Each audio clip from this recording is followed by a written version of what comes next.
وَإِذَا اور جب سمعوا سنی وَإِذَا سمعوا اور جب انہوں نے سنی یا سنا ما جو انزل نازل کیا گیا الی الرسول رسول صلی اللہ علیہ وسلم کی طرف وَإِذَا سَمِعُوا مَا أُنزِلَ إِلَى الرَّسُولِ جو کچھ نبی کریم صلی اللہ علیہ وسلم کی طرف نازل کیا گیا جب انہوں نے اس کو سنا. اگر ہم آسان لفظوں میں کہیں تو جب انہوں نے قرآن سنا. وَإِذَا سَمِعُوا مَا أُنزِلَ إِلَى الرَّسُولِ اور جب انہوں نے قرآن سنا.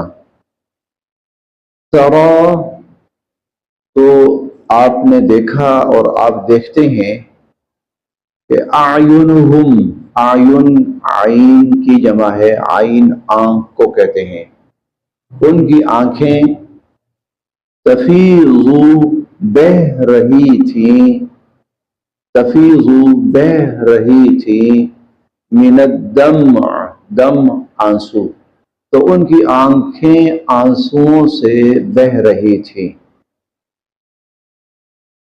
ویسے محاورہ تو یہ ہوتا ہے آنکھوں سے آنسو بہنا محاورہ یہ ہوتا ہے لیکن جب کوئی زار و کتار اور شدت سے روئے تو اس پر قرآن کریم یہ الفاظ استعمال کرتا ہے اور اکثر کرتا ہے تفیض من الدمع کہ ان کی آنکھیں بہہ رہی تھی آنسوؤں سے یعنی آنسوؤں سے تر تھیں ان کی آنکھیں مما اس وجہ سے کہ عارفو انہوں نے پہچان لیا من الحق حق کو پہچان لینے کی وجہ سے ان کی آنکھوں سے آنسو بہ رہے تھے.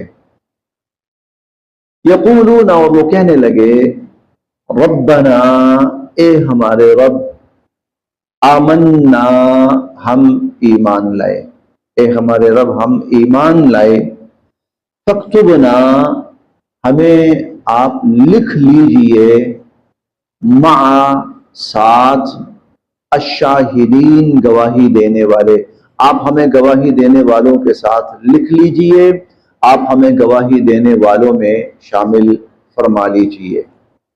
یہ آیت دراصل متصل ہے پچھلی آیت کے ساتھ پچھلی آیت سے جو گفتگو چل رہی ہے تو یہ اسی کا تسلسل ہے.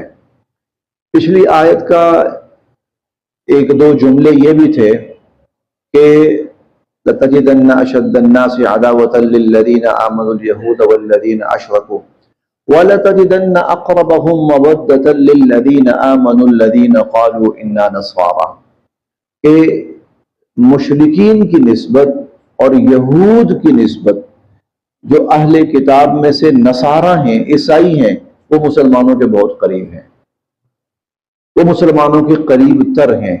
ذالک بأن منہم قسیسین ورہبانا وانہم لا یستکبرون ان میں اللہ کے نیک بندے بھی ہیں اہل علم بھی ہیں اور ایک بڑی بات ان میں یہ ہے کہ وہ لوگ تکبر نہیں کرتے. اچھا نصارہ کا تذکرہ ہوا بنسبت یہود کے بنسبت مشرکین کے نصارہ ایمان والوں کے قریب ہیں. اس پر پھر تفصیلی بات بھی ہو چکی تھی. اللہ تعالیٰ اسی سلسلے کو آگے بڑھا رہے ہیں. پھر نصارہ کے دو واقعات یہاں بیان کیے جا رہے ہیں اور یہ دو واقعات کون سے ہیں ایک تو مکی دور کا واقعہ ہے اور ایک مدنی دور کا واقعہ ہے. مکی دور کا واقعہ یہ ہے کہ جب مسلمانوں پر مکہ میں مظالم بہت بڑھ گئے تو حضور صلی اللہ علیہ وسلم نے صحابہ کرام کو فرمایا کہ ایسا کریں آپ حبشہ کی طرف چلے جائیں ہجرت کر جائیں اس لیے کہ حبشہ کا جو بادشاہ ہے اس کے بارے میں سنا ہے کہ وہ بڑا عادل اور منصف ہے اور نہ وہ خود ظلم کرتا ہے اور نہ کسی اور کو ظلم کرنے دیتا ہے. چنانچہ 11 افراد پر مشتمل ایک قافلہ حبشہ چلا گیا جس کو آج کل ہم ایتھوپیا بھی کہتے ہیں وہاں چلا گیا. اس میں حضرت عثمان رضی اللہ تعالیٰ عنہ اور حضور علیہ الصلوۃ والسلام کی صاحبزادی حضرت رقیہ جو حضرت عثمان کے نکاح میں تھیں وہ بھی تھیں. اس میں یہ 11 افراد پر مشتمل قافلہ چلا گیا. جب وہاں حالات مسلمانوں کو مناسب لگے تو پھر اس کے بعد ایک بڑا قافلہ مسلمانوں کا تقریباً 82، جس میں مرد تھے، خواتین اور بچے الگ تھے، یہ دوسرا قافلہ گیا۔ اس میں حضرت جعفر طیار رضی اللہ تعالی عنہ، حضور صلی اللہ علیہ وسلم کے چچا زاد بھائی، وہ لیڈ کر رہے تھے، ان کو قائد بنایا، امیر بنایا۔ اچھا، جب یہ لوگ گئے ہیں وہاں پر تو پیچھے پیچھے مشرکین بھی پہنچ گئے۔ انہوں نے کہا ہمارے غلام تھے، بھاگ کے آئے ہیں، ہم ان کو واپس لینے آئے ہیں۔ اب نجاشی نے کہا بھائی میں ایسے نہیں جانے دوں گا، میں بات سنتا ہوں، تمہاری بھی سنتا ہوں، ان کی بھی سنتا ہوں، تو اگر واقعتاً ایسا ہوا تو میں واپس بھیج دوں گا، اور اگر ایسا نہ ہوا تو پھر میں نہیں ان کو واپس بھیجنے لگا۔ خیر، مشرکین نے اپنی باتیں کی ساری۔ اس کے بعد حضرت جعفر رضی اللہ تعالیٰ عنہ نے بڑی فصیح اور بلیغ گفتگو کی کہ ہمارا کیا حال تھا، ہم کس طرح شرک اور گمراہی اور جہالت کی زندگی بسر کر رہے تھے، پھر اللہ نے ایک نبی بھیجا، اس نے ہمیں یہ تعلیم دی، اللہ کی وحدانیت کی، اخلاق کی، عبادات کی تعلیم دی۔ بڑا خوبصورت بیان ہے وہ، سننے والا ہے وہ، بلکہ پڑھنے والا ہے وہ۔ اچھا، اس کے بعد مشرکین کہنے لگے، جو کفار گئے تھے وہ کہنے لگے جی یہ آپ کے نبی حضرت عیسیٰ علیہ السلام کی توہین کرتے ہیں اور حضرت مریم کی توہین کرتے ہیں۔ نجاشی نے ان سے پوچھا جی آپ کا کیا موقف ہے حضرت عیسیٰ علیہ السلام کے بارے میں اور حضرت مریم کے بارے میں؟ تو حضرت جعفر طیار نے سورہ مریم کے ابتدائی 2 رکوع تلاوت کی ہے۔ انہوں نے کہا ہمارا قرآن تو یہ کہتا ہے۔ اچھا، جب یہ تلاوت کر رہے تھے نا سورہ مریم کی، تو نجاشی اس تلاوت سے اتنا متاثر ہوا، وہ اور اس کے کئی ساتھی، ان کی آنکھوں سے آنسو بہنا شروع ہو گئے۔ پھر نجاشی اترا اپنے تخت سے اور اپنی کرسی سے، اس نے تنکا اٹھایا، اس نے کہا خدا کی قسم حضرت عیسیٰ علیہ السلام اس تنکے کے برابر نہ اس سے زیادہ ہیں نہ اس سے کم۔ اس نے مسلمانوں سے کہا تم سکون سے یہاں رہو، تمہیں کوئی کچھ نہیں کہے گا۔ پھر اس کے بعد ایک موقع تو یہ تھا، پھر جب حضور صلی اللہ علیہ وسلم مدینہ منورہ ہجرت کر کے تشریف لے آئے تو پھر یہ مسلمان واپس آنے لگے، کیونکہ اب مسلمان مدینہ آ گئے تھے، مسلمان واپس آنے لگے۔ جب یہ واپس آنے لگے تو نجاشی نے اپنے تقریباً 70 کے قریب ساتھی اور علماء اور ان کو بھی بھیجا کہ تم بھی جاؤ، حضور کے ہاتھ پر ایمان قبول کرو۔ چنانچہ یہ لوگ آئے، حضور علیہ السلام کی خدمت میں آئے، ایمان قبول کیا، تو حضور نے ان کے سامنے سورہ یاسین کی تلاوت کی۔ اب جب قرآن یہ سن رہے تھے نا، سورہ یاسین کی تلاوت یہ سن رہے تھے، تو ان کی کیفیت یہ تھی، یہ جو قرآن نے یہاں بیان کی، تفیض من الدمع، ان کی آنکھوں سے آنسو جاری تھے۔ یہ 2 مواقع تھے قرآن کریم نے یہاں ان کو بیان کیا، اور اس موقف کی بنیاد میں اور اس کی تفصیل میں کہ نصارہ یہود کی نسبت مسلمانوں کے قریب ہیں، بنسبت یہود کے اور بنسبت مشرکین کے۔ وَإِذَا سَمِعُوا مَا أُنزِلَ إِلَى الرَّسُولِ، اور جب انہوں نے سنا وہ جو اتارا گیا نبی پاک صلی اللہ علیہ وسلم کے اوپر، تَرَىٰ أَعْيُنَهُمْ تَفِيضُ مِنَ الدَّمْعِ، تو آپ دیکھیں گے کہ ان کی آنکھوں سے آنسو بہ رہے تھے، مِمَّا عَرَفُوا مِنَ الْحَقِّ، کیونکہ انہوں نے حق کو پہچان لیا تھا، انہوں نے حق کو پہچان لیا تھا۔ دیکھیں نصارہ جو ہے نا، ان پر جو کتاب نازل ہوئی وہ انجیل تھی، اور انجیل کہتے ہیں بشارت کو، خوشخبری، یعنی وہ حضور صلی اللہ علیہ وسلم کی تشریف آوری سے قبل آپ کی تمہید تھی، آپ کا تعارف تھا، بھئی یہ نبی آنے والے ہیں۔ اور ہم پڑھیں گے سورہ الصف کے اندر، وہاں عیسیٰ علیہ السلام نے خود کہا کہ یأتی من بعد اسمہ احمد، میرے بعد ایک نبی آئیں گے، ان کا نام نامی احمد ہوگا، ان پر ایمان لاؤ اور ان کے مددگار اور معاون بنو۔ تو نصارہ جو تھے نا، جو صحیح اپنے کم سے کم دین پر قائم تھے، نصارہ وہ منتظر تھے، اور جب آپ آئے اور انہوں نے وہ نشانیاں دیکھی تو اکثر ان میں سے پھر ایمان لے آئے، بڑی تعداد۔ لیکن حبشہ تو پورے کا پورا مسلمان ہو گیا، حبشہ، اس کے علاوہ قرب و جوار کے اور بہت سارے ان کے اہل علم کو ایمان لائے۔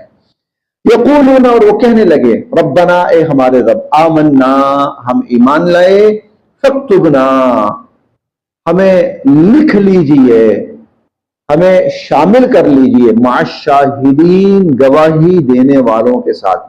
شاہدین کون ہیں؟ گواہی دینے والے کون ہیں؟ جو اللہ کے وحدہ لا شریک ہونے کی گواہی دیتے ہیں، نبی پاک صلی اللہ علیہ وسلم کے اللہ کے نبی اور رسول ہونے کی گواہی دیتے ہیں، اور قرآن کریم کے اللہ کی کتاب ہونے کی گواہی دیتے ہیں۔ اللہ ہمیں بھی ان میں شامل فرما لیجئے۔ وما لنا، اور کیا وجہ ہے ہمارے لیے، وما لنا، اور کیا وجہ ہے ہمارے لیے، لا نؤمن، کہ ہم نہ ایمان لائیں، باللہ، اللہ پر، ہم ایمان نہ لائیں اللہ پر، کیا وجہ ہے؟ کوئی وجہ نہیں ہمارے پاس کہ ہم اللہ پر ایمان نہ لائیں۔ وما، اور جو، جاءنا، آیا ہمارے پاس، من الحق، حق، اور جو حق ہمارے پاس آیا ہے، کیا وجہ ہے کہ ہم اس پر ایمان نہ لائیں؟ وَنَطْمَعُ، اور ہم تو یہ امید رکھتے ہیں، توقع رکھتے ہیں، أَن يُدْخِلَنَا، کہ ہمیں داخل کرے گا، ربنا، ہمارا رب، مع القوم الصالحین، نیکوکار لوگوں میں، صالحین میں ہمارا رب ہمیں داخل کرے گا۔ فَأَثَابَ، پس عطا فرمایا، بدلہ دیا، عطا فرمایا، ہم، ان کو، اللہ، اللہ نے، فَأَثَابَهُمُ اللَّهُ، ان کو بدلہ دیا اللہ نے، بما، اس پر جو، قالو، انہوں نے کہا، جو انہوں نے کہا اس پر ان کے رب نے ان کو بدلہ دیا، جنات، جنتوں کا، کہ تجری، بہتی ہیں، من تحتہا، جن کے نیچے سے، الانہار، نہریں، خالدین فیہا، اور وہ ہمیشہ ہمیشہ ان نہروں میں رہیں گے اور ان جنتوں میں رہیں گے۔ وذالک، اور یہی ہے، جزاء، صلہ اور بدلہ، المحسنین، نیکوکاروں کا، وذالک جزاء المحسنین، اور نیکوکاروں کا تو پھر یہی صلہ اور بدلہ ہوتا ہے۔ والذین، اور جن لوگوں نے، کفروا، انکار کیا، والذین کفروا، جنہوں نے انکار کیا، وکذبوا، اور جھٹلایا، بآیاتنا، ہماری آیات کو، اور جنہوں نے انکار کیا اور ہماری آیات کو جھٹلایا، اولئک، وہ، اصحاب الجحیم، جہنم والے ہیں۔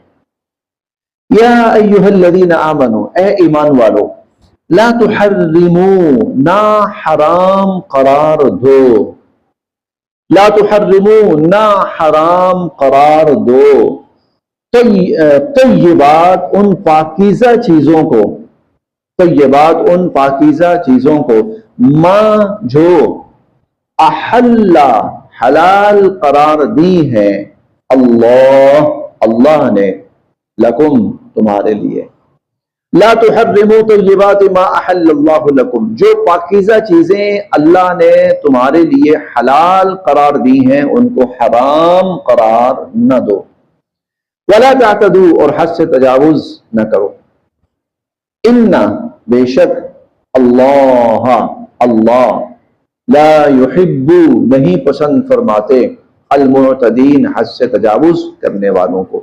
یہ آیت نازل ہوئی کچھ صحابہ کرام کے طرز عمل پر، اور وہ طرز عمل یہ تھا، کوئی صحابہ نہ اکٹھے ہوئے، وہ آپس میں کہنے لگے، آؤ عہد کرتے ہیں، ہم اس دنیا سے کچھ نہیں لیں گے، ہمیں کچھ نہیں چاہیے اس دنیا سے، ہم یہاں کے اچھے کھانے، اچھے لباس، اچھی سواریاں ہم استعمال نہیں کریں گے۔ وہ سمجھ رہے تھے کہ شاید یہ نیکی کے خلاف ہے، تقوی کے خلاف ہے، شاید اس طرح کرنے سے اللہ ہم سے زیادہ راضی ہوں گے، شاید اس طرح اللہ ہمیں زیادہ آخرت عطا فرمائیں گے، تو وہ کہنے لگے ہم شادیاں نہیں کریں گے، ہم یہ شادیاں، خوشیاں، اپنے لیے دنیا کی آسائشات، دنیا کے مزے ہم نہیں لیں گے، ہم ان سے کنارہ کش ہو جائیں گے۔ اس کو شرعی اصطلاح میں رہبانیت کہا جاتا ہے، رہبانیت، کہ دنیا کی سہولیات سے، دنیا کی آسائشات سے، دنیا کی نعمتوں سے کنارہ کش ہونا، ان کو اپنے اوپر حرام کر لینا۔ جب انہوں نے اس طرح کی گفتگو کی کہ ہم شادیاں نہیں کریں گے، اچھے کپڑے نہیں پہنیں گے، اچھی سواریاں نہیں استعمال کریں گے، اور بالکل ایک سادہ اور فقیرانہ زندگی بسر کریں گے، تو اللہ تعالیٰ نے یہ آیت نازل فرمائی، اور یہ ساری چیزیں اللہ نے تمہارے لیے پیدا کی، ان کا استعمال جائز ہے، بالکل حلال ہے، ان سے تمہاری نیکی میں کوئی فرق نہیں پڑتا، ان سے تمہارے تقوی میں کوئی فرق نہیں پڑتا۔ یا ایھا الذین آمنوا، اے ایمان والو، لا تحرموا، نہ حرام قرار دو، طیبات، وہ پاکیزہ چیزیں، ما احل اللہ لکم، جو اللہ نے تمہارے لیے حلال قرار دی ہیں، ولا تعتدوا، اور حد سے تجاوز نہ کرو۔ ہاں، ان چیزوں کو جو جائز ہیں ان کو حرام ذریعے سے نہیں کمانا چاہیے۔ اور دوسری بات، مقصد یہ بھی بنا لینا چاہیے کہ بس ہم نے تو ہمارا مقصد یہ ہے، ہمارا مقصد نہیں۔ دنیا کی کوئی بھی کامیابی اسے اپنا مقصد نہیں بنانا چاہیے۔ دنیا کی کوئی بھی کامیابی، مثلا بڑا عہدہ حاصل کرنا، مثلا کوئی بڑا ڈاکٹر بننا، مثلا کوئی بڑا انجینئر بننا، مثلا کوئی بڑا عالم بننا، مثلا کوئی بڑا عہدہ حاصل کرنا، کوئی جج بن جانا، اس کو زندگی کا مقصد نہیں بنانا چاہیے۔ ہاں، اگر کوئی انسان کہتا ہے کہ میں اپنی صلاحیتوں کو اس راہ میں لگاتا ہوں تو ٹھیک ہے، لگا لے، لگ گیا، کامیاب ہو گیا، ٹھیک ہے، نہ ہوا تب بھی کوئی بات نہیں۔ مقصد کیا ہونا چاہیے؟ مقصد یہ ہونا چاہیے کہ ایسے اعمال کرنے ہیں کہ جن سے اللہ راضی ہوں اور ہمیں جنت ملے اور ہم جہنم سے بچیں۔ لہذا اس کے ساتھ آدمی دنیا کی جو بڑی سے بڑی نعمت استعمال کرے، اس سے اس کی نیکی پر کوئی فرق نہیں پڑتا، اس سے اس کے تقوی پر کوئی فرق، بلکہ ایک حدیث مبارکہ میں آتا ہے اللہ پاک اپنی نعمتیں بندوں کے اوپر دیکھنا پسند کرتے ہیں۔ اللہ چاہتے ہیں کہ بندے میری نعمتیں استعمال کریں، اور جب بندہ استعمال کرتا ہے اللہ خوش ہوتے ہیں۔ لا تحرموا طیبات، نہ حرام قرار دو پاکیزہ چیزیں جو اللہ نے تمہارے لیے حلال قرار دی ہیں، ولا تعتدوا، اور حد سے تجاوز نہ کرو، ان اللہ لا يحب المعتدین، اللہ حد سے تجاوز کرنے والوں کو پسند نہیں کرتے۔ وکلوا، اور کھاؤ، وکلوا، اور کھاؤ۔ اچھا، یہ جو ہے نا حرام قرار دینا، اس کی دو شکلیں ہوتی ہیں۔ ایک تو یہ ہے کہ آدمی اللہ کے حلال کو حرام سمجھے کہ میں تو حرام سمجھتا ہوں، یہ ہے ہی حرام ہے، حالانکہ اللہ نے اس کو حلال قرار دیا ہے۔ اگر اللہ کے حلال کو حرام سمجھے پھر تو وہ دائرہ ایمان سے خارج، ایک شکل۔ دوسری شکل یہ ہے کہ اس کو حرام نہیں سمجھتا، ہے حلال ہے، لیکن اپنے اوپر حرام کر لیتا ہے، اللہ کی قسم میں نہیں کھاؤں گا، میں اس کو اپنے اوپر حرام کر رہا ہوں، حالانکہ حلال ہے۔ یہ جو ہے نا شکل، اس میں آدمی دائرہ ایمان میں رہتا ہے، لیکن اس نے جو حلال چیز پر قسم کھائی ہے کہ نہیں کھاؤں گا اور حرام کیا ہے، یہ ناجائز کیا ہے، لہذا اس کو کفارہ ادا کرنا چاہیے، قسم توڑنی چاہیے، کفارہ ادا کرنا۔ اس لیے اگلی آیت میں کفارے کا ذکر آ رہا ہے۔ ایک تیسری شکل ہوتی ہے، وہ یہ آدمی نہ تو اعتقاداً اس کو حرام سمجھتا ہے اور نہ ہی کسی وجہ سے قسم کھاتا ہے، بلکہ کسی بیماری کی وجہ سے یا اس کے نقصانات کی وجہ سے یا طبیعت کو موافق نہ ہونے کی وجہ سے احتیاط کرتا ہے۔ یہ جائز ہے، یہ بالکل جائز ہے، یہ 100% جائز ہے، اس میں کوئی قباحت نہیں، کوئی حرج نہیں۔ بہت سے لوگ چائے نہیں پیتے، بہت سے لوگ چائے نہیں پیتے، نہیں یار، پوری زندگی نہیں پیتے، کبھی مجبوراً ایک دو گھونٹ بھرنے پڑ جائیں کسی مصیبت کی وجہ سے تو الگ بات، کوئی حرج نہیں پیتے، ٹھیک ہے۔ کچھ لوگ میں نے دیکھا وہ گوشت کے قریب بھی نہیں جاتے، خاص طور پر کچھ لوگ بڑے گوشت کے قریب بھی نہیں جاتے، بس وہ نہیں کھایا جاتا، یا وہ کھانا ان کو نا تھوڑی سی کراہیت سی آتی ہے، یا کچھ بھی کوئی بھی وجہ ہے، یا طبیعت خراب ہو جاتی ہے اس سے، یا ان کا بیماری ہو جاتی ہے، کوئی بھی وجہ نہیں کھاتے، ٹھیک ہے، نہیں موافق کوئی چیز، کوئی بات نہیں، اس میں کوئی قباحت نہیں۔ لیکن قسم کھانا حلال کو نہیں کھاؤں گا یہ بھی غلط ہے، اور خدا نہ خاصہ حلال کو حرام سمجھ بیٹھنا وہ تو بالکل ہی گناہ ہے۔ وَكُلُوا، کھاؤ، مما، اس میں سے جو رزقکم اللہ، اللہ نے تمہیں دیا ہے، حلالا طیبا، جو کہ حلال اور پاکیزہ ہے، جو اللہ نے تمہیں دیا ہے اس میں سے جو حلال اور پاکیزہ ہے وہ کھاؤ۔ واتقوا اللہ، اور اللہ کی نافرمانی سے ڈرو۔ الذی، وہ اللہ، انتم بہ مؤمنون، جس پر تم ایمان رکھتے ہو۔ واتقوا اللہ الذی انتم بہ مؤمنون، اللہ سے ڈرو وہ اللہ کی ذات کے جس پر تم ایمان رکھتے ہو۔ آج ہم یہیں تک پڑھیں گے۔ اگلی آیت میں قسم کھا بیٹھے، غلط قسم کھا بیٹھے، اس کو توڑنا اور اس کا کفارہ، اس کا تذکرہ آ رہا ہے، وہ انشاءاللہ ہم کل پڑھیں گے۔